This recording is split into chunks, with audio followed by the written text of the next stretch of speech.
कार्तिक मास कथा अध्याय 8। जिसकी दया से सरस्वती भाव रही उपजाए। कार्तिक महात्म का कमल लिखे 8वां अध्याय।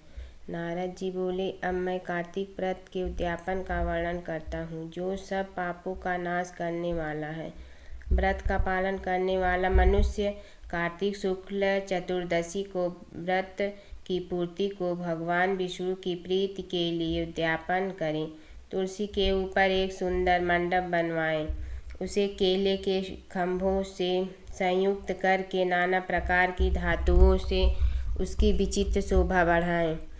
मंडप के चारों ओर दीपकों की श्रेणी सुंदर ढंग से सजाकर रखें। उस मंडप में सुंदर बंधनवारों से सुशोभित 4 दरवाजे बनवाएं और उन्हें फूलों से तथा चंवर से सुसज्जित करें।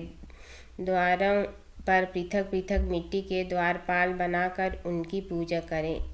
उनके नाम इस प्रकार है: जय, विजय, चंड, प्रचंड, नंद, सुनंद, कुमुद और कुमुदाच। उन्हें चारों दरवाजों पर 2-2 के क्रम से स्थापित कर भक्तिपूर्वक पूजन करें।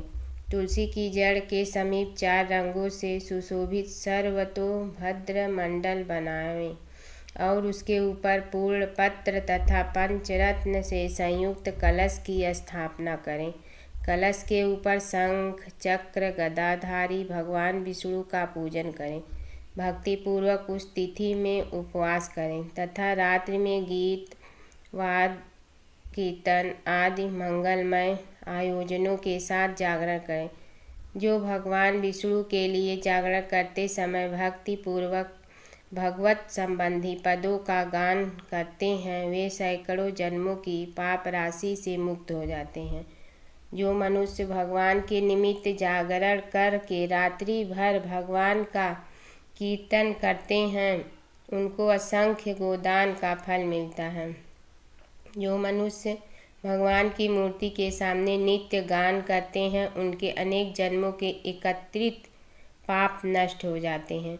जो भगवान के सम्मुख बैठकर कीर्तन करते हैं और बंसी आदि बजाकर भागवतों को प्रसन्न करते हैं तथा भक्ति से रात्रि भर जागरण करते हैं, उन्हें करोड़ों तीर्थ करने के फल प्राप्त होते हैं।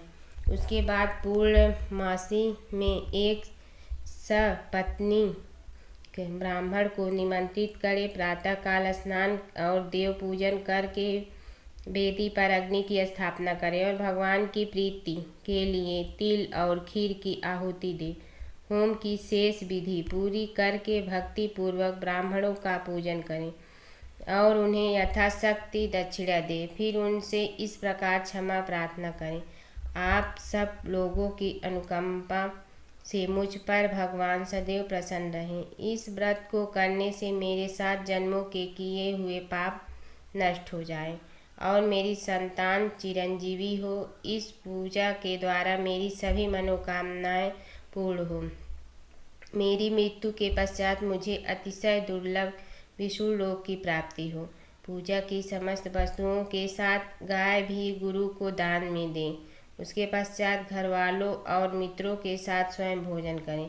भगवान द्वादशी तिथि को शयन से उठे, त्रयोदशी को देवताओं से मिले और चतुर्दशी को सबने उनका दर्शन एवं पूजन किया। इसलिए उस तिथि में भगवान की पूजा करनी चाहिए। गुरु की आज्ञा से भगवान विष्णु की सुवर्णमयी प्रतिमा का पूजन करें।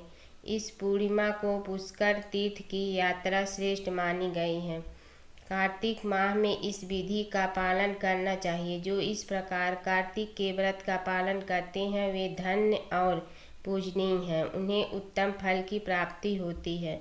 जो भगवान विष्णु की भक्ति में तत्पर हो कार्तिक में व्रत का पालन करते हैं, उनके शरीर में स्थित सभी पाप तत्काल नष्ट हो जाते हैं। जो श्रद्धापूर्वक कार्तिक के उद्यापन का महत्म सुनता या सुनाता है, वह भगवान विष्णु का सायुज्य प्राप्त करता है।